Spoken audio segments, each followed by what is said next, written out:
कृषि दर्शन देखिए सबो संगवारी मन ला जय जोहार। संगवारी हो, कृषि दर्शन में हमन आप मन ला नया तकनीक के बारे में जानकारी देथन, जेखर ले आप मन ला अब्बड़ लाभ भी मिलथे। कार्यक्रम के यही कड़ी में आज हमन आप मन बर लेकर आए हैं केला के वैज्ञानिक खेती कैसे करना है एखर जानकारी। संगवारी हो, आज के हमारे विषय के विशेषज्ञ है डॉक्टर SL वर्मा। आज हमन आए हैं इंदिरा गांधी कृषि विश्वविद्यालय में। ये चर्चा ला तो हमन करबे करबो, देखर ले पहली एक संदेश।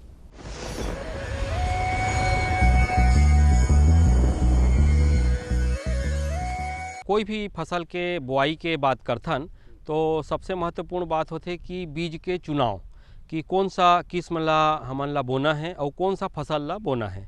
तो यदि हम अरहर बोअथन तो एकर बार हमला बहुत ही उच्च गुणवत्ता के बीज के चुनाव करना है, सर्टिफाइड सीड लेना है और ऐसे सोर्स से लेना है या ऐसे जगह से लेना है जहां विश्वसनीय संस्था हो। एक बार हमारा इंदिरा गांधी कृषि विश्वविद्यालय के विभिन्न प्रकार के KVK है बहुत, या बोलना चाहिए कि आउटलेट्स है, जैसे कि कृषि विश्वविद्यालय के फार्म हैं, NSP है या बीज निगम के जो संस्था है वहाँ से किसान भाई मन ले सकते और बहुत ही उच्च गुणवत्ता के रिकमेंडेड जो किस्म है वही ला लेना है।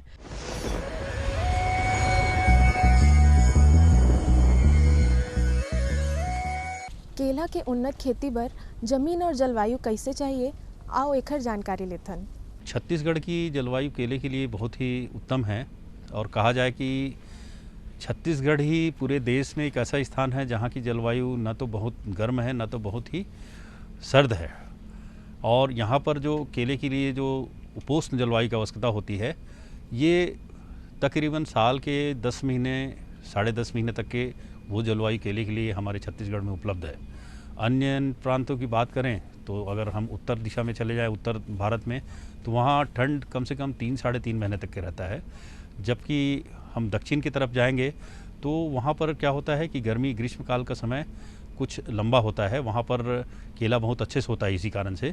और इसमें महाराष्ट्र का हिस्सा है, हमारा आंध्र प्रदेश है, तमिलनाडु है, केरल है, कर्नाटका है, और इस तरफ अगर चले जाएं तो राजस्थान का हिस्सा। तो राजस्थान में भी लेकिन क्या होता है कि सर्दी का समय थोड़ा सा यहाँ पर काफ़ी ज़्यादा होता है। सर्दी मतलब 10 से नीचे का तापक्रम जब यहाँ पड़ता है, जहाँ पे भी पड़ता है, वहाँ केले की वृद्धि और विकास में काफ़ी कमी देखी जाती है। तो इसी कारण से हम अगर छत्तीसगढ़ के संदर्भ में देखें तो छत्तीसगढ़ में ये जो 10 डिग्री सेंटीग्रेड से कम का तापक्रम का जो समय है वो बहुत कम रहता है। मुश्किल से 1.5 सप्ताह 2 सप्ताह या कभी कभी ज़्यादा हो गया तो 1 महीना, उससे अधिक कभी भी तापमान 10 से नीचे नहीं जाता। इस कारण से छत्तीसगढ़ की जलवायु बहुत ही अच्छी है केले की खेती के लिए। अभी हमन देखे हैं जलवायु और ज़मीन कैसे चाहिए, अब हमन देखबो केला के खेती बर कैसे नर्सरी तैयार करना है और ओकर बुआई कैसे करना है। पहले जब टिश्यू कल्चर तकनीक का जब हमारा उद्भव नहीं हुआ था या उसके पौधा की तैयारी नहीं करते थे, जब नहीं बनाते थे उस विधि से, तो लोग कंद से ही बनाते थे। तो कंद से एक पौधा से अधिक 8 से 10 कंद निकल पाता था। और वो कंद को जब निकालते थे तो जिस पौधा से निकाला जाता था उसमें भी क्या होता था, कंद को नुकसान पहुंचता था, उसको चोट पहुंचता था, तो उसमें कई प्रकार के रोग आता था। तो इसी कारण से अब टिश्यू कल्चर की तकनीक का विकास किया गया है, जिसमें सबसे अच्छे किस्म का और उसकी अच्छे प्रकार का जो कंद है, जिसकी उपज ज़्यादा होती है, जिसमें रोग कीट नहीं लगते, ऐसे पौधे का चयन करके हम एक कंद से हम हज़ारों पौधे बना लेते हैं। तो ये टिश्यू कल्चर की तकनीक से तैयार किया हुआ जो पौध होता है उसको हमको प्रीफर करना चाहिए, उसको हमको महत्ता देना चाहिए लगाने के लिए कंद की जगह में। क्योंकि इसमें जो हमने, जैसे मैंने बात किया कि इसमें किसी प्रकार की रोग कीड़े की संभावना नहीं रहती और वायरस इसमें रहता ही नहीं। क्योंकि टिश्यू कल्चर की विधि से जब पौधा तैयार करते हैं तो ये खास तौर पे ध्यान रखा जाता है कि पौधा है अच्छी किस्म का हो और उसमें किसी प्रकार का वायरस बीज में ना हो, मतलब उसकी पौध में ना हो। तो वायरस रोग रहित पौधा रहता है, अच्छी किस्म का होता है। और ये जो कंद से हम पौधा बनाते हैं टिश्यू कल्चर की तकनीक से, तो एक कंद को जब हम लैब में ले जाते हैं पौधा बनाने के लिए, तो पूरी प्रक्रिया जो होता है, कंद से जो पौधा बनने लायक तैयार होता है, जिसमें मैंने जैसे बताया कि एक कंद से हम हज़ारों पौधा तैयार कर लेते हैं, तो ये हज़ारों पौधा बनने की प्रक्रिया करीब करीब 10 महीना तक के लगता है उसमें। और उस 10 महीने में हमारा जो पौधा तैयार होकर निकलता है तो वो रोग और कीड़ों से रहित और लगाने के लिए बिल्कुल उपयुक्त होता है। उन्हीं पौधों को हमको चयन करना चाहिए। ख़ास तौर पे इसमें 8 से 10 तक पत्ती हो तो बहुत अच्छा है ना, लेकिन मिनिमम कम से कम इसमें 6 पत्ती आई हो, है ना, तो उस अवस्था की पौधे को हमको लेना चाहिए। संगवारी हो कोनो भी फसल बर सिंचाई बहुत ज़रूरी होथे। आओ देखथन केला के फसल बर सिंचाई कैसे करना है और कब करना है। केला चूँकि बहुवर्षीय पौधा है, सालों साल रहता है, तो इसमें ग्रीष्मकाल में भी सिंचाई की व्यवस्था जहाँ पर है वहाँ पर ही इसकी खेती करना ज़्यादा उपयुक्त है। अगर पानी की व्यवस्था नहीं है हमारे पास, पंप हाउस, नदी नाले का सिंचाई या बोर या कुएं या तालाब पोखर की इस प्रकार से कोई परमानेंट या स्थायी रूप से सिंचाई की व्यवस्था नहीं है, तो हमको थोड़ी सी मुश्किल आएगी। गर्मी के दिनों का जो ग्रीष्मकालीन जो तापक्रम है वो भी हमारे यहाँ कुछ ज़्यादा ही चले जाता है। 40 से ऊपर का जो तापक्रम कम से कम 1.5-2 महीना रहता है, तो इस अवस्था में हमें पानी की बहुत ही अधिक आवश्यकता होती है। इसको दृष्टिगत रखते हुए हमको इसको सिंचाई की व्यवस्था वाले जगह में ही हमको इसको लगाना चाहिए। संगवारी हो केला के खेती बर खाद कैसे देना है और ओखर खरपतवार नियंत्रण कैसे करना है, आओ एकर जानकारी लेथन। यूरिया और सिंगल सुपर फास्फेट और पोटास, ये 3 मुख्य तौर पे हम कहते हैं खाद जो होता है, मुख्य पोषक तत्व होते हैं, उसको पौधे को देने की ज़रूरत पड़ती है। जब हम लगाते हैं तो कोशिश करते हैं कि गोबर खाद डालें उसमें। हम 45 सेंटीमीटर के करीब गड्ढा बनाने की बात कर रहे हैं, तो 45 अगर नहीं संभव है तो हम 20 से 40 सेंटीमीटर के बीच का तो ज़रूर बनाएं और उसमें गोबर खाद डालें। और गोबर खाद डालते हैं तो उसके साथ कोशिश करें कि 10 से 15 ग्राम उसमें म्यूरेट ऑफ पोटास और वही करीब 20 ग्राम करीब सिंगल सुपर फास्फेट मिला दें और करीब 5 से 10 ग्राम के आसपास यूरिया मिला दें और उसको गोबर खाद के साथ मिला के अच्छे से रख दें और पौधा को लगाएं। इसके अलावा जब खेत में सीधी सिंचाई के माध्यम से लगाते हैं तो क्या होता है कि हम बार बार इसमें खाद दे नहीं सकते, तो हम इसको साप्ताहिक रूप से देते हैं। और साप्ताहिक रूप से हम जब देते हैं तो हम ये कोशिश करते हैं कि पहले 9 सप्ताह से 18 सप्ताह तक, मतलब 18 सप्ताह तक हम यूरिया 15 ग्राम प्रति पौधे के हिसाब से डालें प्रति सप्ताह और म्यूरेट ऑफ पोटास 8 ग्राम डालें। ये हम प्रत्येक पौधे के आसपास गोलाई में डालें, क्योंकि पौधे का जड़ फैला नहीं रहता, तो हम जो पौधा लगाए हैं उससे हम जैसे जैसे बढ़ते जाता है तो हम दूरी बढ़ाते जाते हैं। शुरुआत में हम 2 से 3 सेंटीमीटर रखते हैं और जैसे जैसे पौधा बढ़ते जाता है तो हम 10-15 सेंटीमीटर 20 सेंटीमीटर तक के उसके घेरा को देखते हुए बढ़ाते हुए मात्रा को जाते हैं। और जब पौधा 19 सप्ताह से 30 सप्ताह के बीच हो तो 10 ग्राम प्रति पौधा हम यूरिया डालते हैं और 10 ग्राम ही करीब करीब हम लोग म्यूरेट ऑफ पोटास इसमें प्रति पौधा देते हैं। और पौधा जब 31 सप्ताह से 39 सप्ताह का, मतलब उसकी जब पूरी परिपक्व हो गया, फल उसमें लग गया और फल बढ़ने लग गया, तब हमको यूरिया कम देना है, तो करीब करीब 7 ग्राम प्रति पौधा और म्यूरेट ऑफ पोटास हमको 12 ग्राम प्रति पौधा इसको देना है। तो ये रहता है, मतलब हम ये कहें कि शुरुआत में हम अगर पलवार विधि से या सिंचाई करके हम लगाते हैं तो हम शुरुआती अवस्था में यूरिया को ज़्यादा देते हैं और जैसे जैसे उसकी उम्र बढ़ते जाती है यूरिया की मात्रा कम करते हैं और पोटास की मात्रा को शुरुआती अवस्था में कम देते हैं और जब परिपक्व होता है या फल लग जाता है उस समय हम लोग इसको पोटास की मात्रा को ज़्यादा देते हैं। जबकि इसके ठीक उल्टा ड्रिप से जब हम लगाते हैं, तो ड्रिप के में हमको क्या करते हैं, हम ड्रिप में जल में घुलनशील उर्वरकों को हमको डालना पड़ता है। और जल में जो घुलनशील उर्वरक होता है उसमें मुख्य तौर पे 2 से 3 ग्रेड है। एक है 13-0-45 का, दूसरा है 19-19-19 और तीसरा है 0-52-34। और इसके अलावा हमको यूरिया की ज़रूरत पड़ती है और दूसरा ज़रूरत पड़ता है सूक्ष्म पोषक तत्व का और मैग्नीशियम सल्फेट का।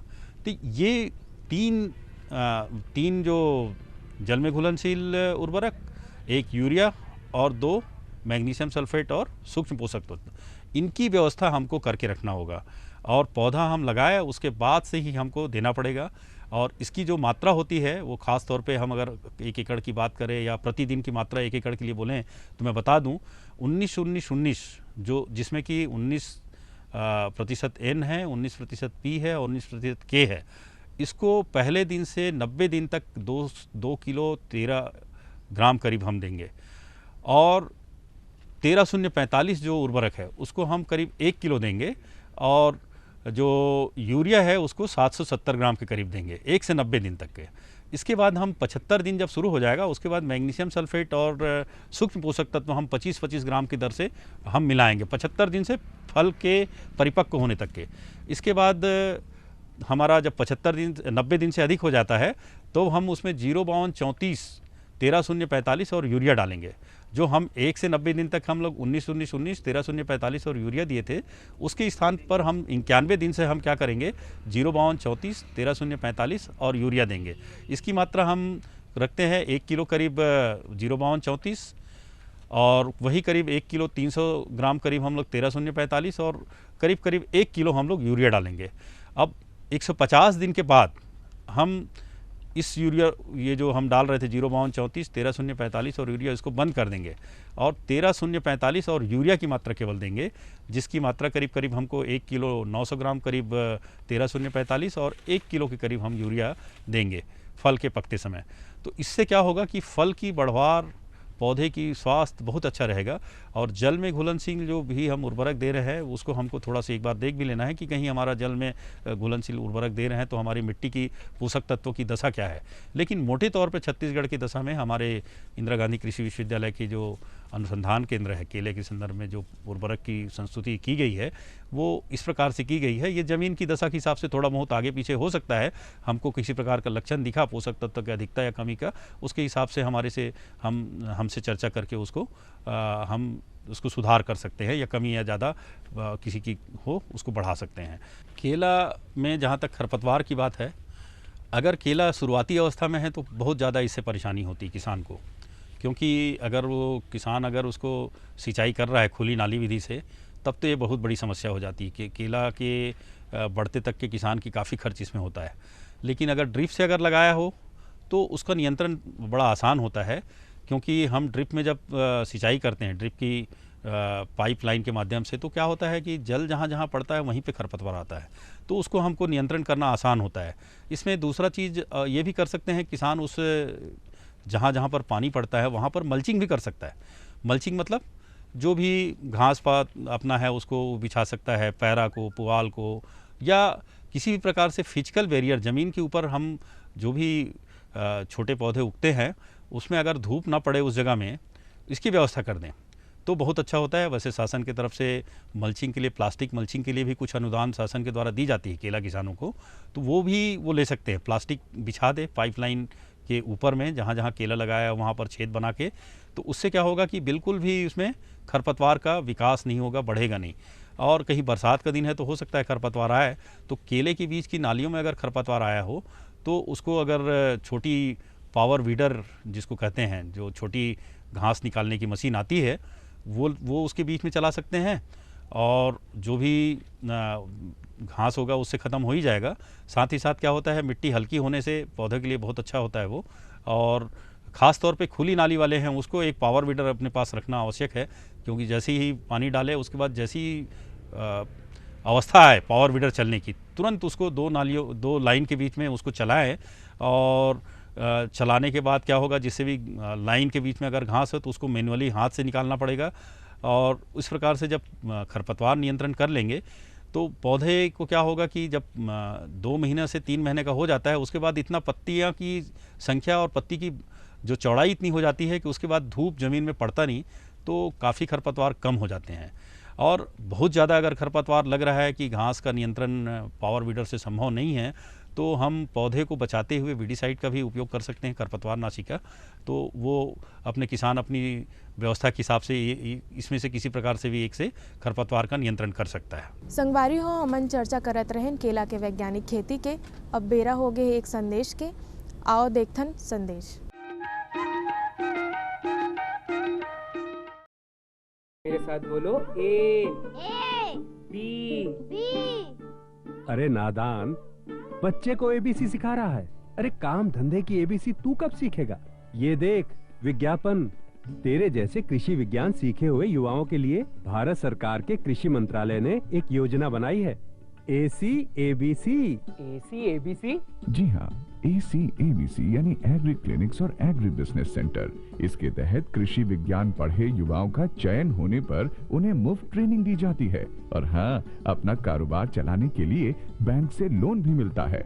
इसके साथ ही अगर युवा अपने इलाके के किसानों की खुशहाली के लिए उन्हें खेती बाड़ी व अपने कारोबार से जुड़ी लाभदायक जानकारी देते रहेंगे तो उन्हें लोन पर 36 से 44% तक की सब्सिडी भी मिलेगी।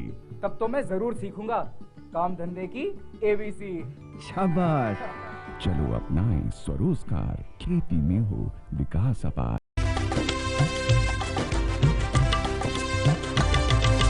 सहकारिता के बल पर विकास के लिए उठे कदम, जन सहकार की ताकत लेकर आगे बढ़ते जाएं हम। जन जन ने इस क्रांति में है विश्वास जगाया, हम सब ने मिलकर विकास का परचम है फहराया। सहकारिता है अपने विकास की पहचान, नए दौर में सहकारिता ही भारत का अभिमान। कृषि मंत्रालय भारत सरकार द्वारा जनहित में जारी। गांव-गांव और शहर शहर में बात चली, राष्ट्रीय बागवानी मिशन की लहर चली। आसान हुआ अब फल फूल मसाले उगाना, नर्सरी लगाना और जैविक खेती अपनाना। अब हुआ तकनीकी प्रशिक्षण पाना आसान, विपणन के लिए भी है सहायता के प्रावधान। अधिक जानकारी के लिए जिला बागवानी अधिकारी या राज्य बागवानी निदेशक से संपर्क करें। राष्ट्रीय बागवानी मिशन, जीवन संवारे, खुशियां फैलाए। संगवारी हो, कोनो भी फसल में बीमारी तो लगबे करथे। आओ जानथन ओखर निराकरण ला कैसे करना है। केला में जहाँ तक के कीट और बीमारी की बात करें तो सामान्य तौर पे अगर मैं कहूँ छत्तीसगढ़ में तो यहाँ पर केला में बहुत कम ही कीट और बीमारी आता है। लेकिन फिर भी जब बहुत पास लगाते हैं, जैसे किसान क्या करते हैं कि डेढ़ मीटर के आसपास में लगाते हैं पौधे की संख्या बढ़ाने के लिए, या बहुत क्लोज प्लांटिंग जिसको कहते हैं हम लोग, है ना, वो करता है तो क्या होता है कि बहुत ही ज़्यादा छाया पड़ जाती है, पौधों को भी धूप नहीं मिलती और पत्तियों में भी नीचे तक के धूप नहीं पहुंचने के कारण वहाँ पे कुछ कीड़े आते हैं, कुछ कीट पतंगे आते हैं। वो सामान्य तौर पर कभी पत्तियों के हल्का ऊपर काटते हैं, जो नए निकलती हुई पत्ती रहती है उसके पास में जाकर वो पत्तियों को खाते हैं। तो इस प्रकार से जब कीड़ा आपने को दिखाई दे तो हम लोग रोगर 2 ml प्रति लीटर के हिसाब से मात्रा के हम स्प्रे करें, तो उससे क्या होगा कि पत्ती को काटने वाले कीड़े खत्म हो जाएंगे। इसके अलावा इसमें कभी कभी क्या होता है, जब हम कंद कहीं चोटिल हो जाता है तो वहाँ पर भी कंद सुरंगक या जिसको विविल कहते हैं, रूट विविल होता है, वो सफ़ेद विविल भी कभी कभी दिखते हैं।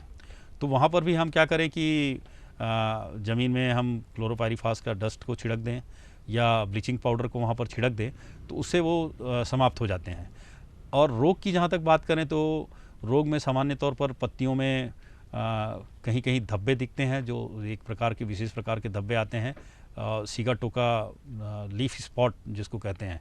तो उसके लिए हम बेविस्टीन की मात्रा अगर डालें 2 ml प्रति लीटर पानी के हिसाब से या डाइथेनियम 45, इसको हम स्प्रे करेंगे तो वो भी इससे निदान हो जाता है। इसके अलावा कभी कभी क्या होता है, जब बरसात का दिन होता है तो या थोड़ा जो ठंड के शुरुआत में छोटे छोटे कीड़े कभी कभी आते हैं, जो जिसको हम कहते हैं माहू की प्रकार का, और ख़ास तौर पे जब फूल से फल बनते रहता है शुरुआती अवस्था में, उस समय आता है। तो उस समय भी हम अगर रोगर डालें तो भी इसका निदान हो जाता है। रोगर 1.5 से 2 ml या इमिडाक्लोप्रिड 1 ml प्रति लीटर पानी के हिसाब से हम बंच के ऊपर डालें। जो हमारा केले का फूल रहता है, फूल की जो ऊपरी जो जहाँ पे फल निकलने रहता है वहाँ पे हम इसको स्प्रे करें। जैसे जैसे फल निकलते रहता है वहाँ इसको स्प्रे करें तो क्या होता है, इसमें किसी प्रकार की उसका नुकसान नहीं होता। नहीं तो क्या होता है, फल में छोटे छोटे दाग वो छोड़ देते हैं, वो जो चूसते हैं रस तो दाग आ जाता है, तो वो दाग के कारण क्या होता है, उसका मूल्य कम हो जाता है। तो इस कारण से इसको हमको ध्यान रखना है कि फलों में किसी प्रकार का दाग ना पड़े, धब्बा ना पड़े। इसलिए जब फल जब निकलना स्टार्ट होता है तब हम इसमें ये रोगर या इमिडाक्लोप्रिड को छिड़काव करें। संगवारी हो, हमन चर्चा करत रहें केला के वैज्ञानिक खेती के। अब बेरा हो गए मनोरंजन के। आओ सुनथन एक गीत। ये डाही डोंगरी भैया डाही डोंगरी गा डाही डोंगरी, ये डाही डोंगरी भैया डाही डोंगरी गा डाही डोंगरी, ये डाही डोंगरी भैया डाही डोंगरी गा डाही डोंगरी, ये डाही डोंगरी भैया डाही डोंगरी गा डाही डोंगरी, ये डाही डोंगरी भैया डाही डोंगरी गा डाही डोंगरी, डाही डोंगरी भैया डाही डोंगरी गा डाही डोंगरी, ये दे डाही डोंगरी सुआ बोलाते तनहा डोलाते मनहा डोलाते बांस पान डाही डोंगरी, डाही डोंगरी सुआ बोलाते मनहा डोलाते तनहा डोलाते बास पान डाही हरी ये दे डाही डोंगरी सुआ बोलाते तनहा डोलाते मनहा डोलाते बांस पान डाही डोंगरी, डाही डोंगरी सुआ बोलाते मनहा डोलाते तनहा डोलाते बास पान डाही हरी डाही डोंगरी भैया डाही डोंगरी गा डाही डोंगरी, डाही डोंगरी भैया डाही डोंगरी गा डाही डोंगरी, ये डाही डोंगरी भैया डाही डोंगरी गा डाही डोंगरी, डाही डोंगरी भैया डाही डोंगरी गा डाही डोंगरी, हरी ये दे डाही डोंगरी सुआ बोलाते तनहा डोलाते मनहा डोलाते बांस पान डाही डोंगरी, डाही डोंगरी सुआ बोलाते मनहा डोलाते तनहा डोलाते बास पान डाही डोंगरी ये दे डाही डोंगरी सुआ बोलाते मनहा डोलाते तनहा डोलाते बांस पान डाही डोंगरी, डाही डोंगरी सुआ बोलाते मनहा डोलाते तनहा डोलाते बास पान डाही अरे कहाँ लेकर सारे भाई तोरे जनावन रे, कहाँ लेकर सारे भाई तोरे जनावन ए दे कहाँ लेकर सारे भाई तोरे जनावन रे, कहाँ लेकर सारे भाई तोरे जनावन रे, ए भाई तोरे जनावन रे, भाई तोरे जनावन रे, भाई तोरे जनावन रे, भाई तोरे जनावन ए भाई तोरे जनावन रे, भाई तोरे जनावन रे, भाई तोरे जनावन रे, भाई तोरे जनावन रे, ये दे कुमरा घर लिए अवतार तुआ बोलाते मनहा डोलाते तनहा डोलाते बांस पान डाही डोंगरी, कुमरा घर लिए अवतार दुआ बोलाते मनहा डोलाते तनहा डोलाते बास पान डाही डोंगरी, ये दे कुमरा घर लिए अवतार तुआ बोलाते मनहा डोलाते तनहा डोलाते बांस पान डाही डोंगरी, कुमरा घर लिए अवतार दुआ बोलाते मनहा डोलाते तनहा डोलाते बास पान डाही डोंगरी, ये दे डाही डोंगरी तुआ बोलाते मनहा डोलाते बांस पान डाही डोंगरी, डाही डोंगरी तुआ बोलाते मनहा डोलाते तनहा डोलाते बास पान डाही अरे कहाँ ले पर रे भाई तोरे जनावन रे, कहाँ ले पर रे भाई तोरे जनावन रे, कहाँ ले पर रे भाई तोरे जनावन रे, कहाँ ले पर रे भाई तोरे जनावन रे, भाई तोरे जनावन रे, भाई तोरे जनावन रे। संगवारी हो आप मन ला हमन के आज के जानकारी बने लगिस होही तो हमन ला चिट्ठी पाती लिखत रहू। हमर पता है कृषि दर्शन द्वारा निर्देशक दूरदर्शन केंद्र शंकर नगर रायपुर, पिन है 492007। अगले अंक में फिर मिलबो एक नवा गोट के साथ। मोला देवो इजाजत। जय जोहार।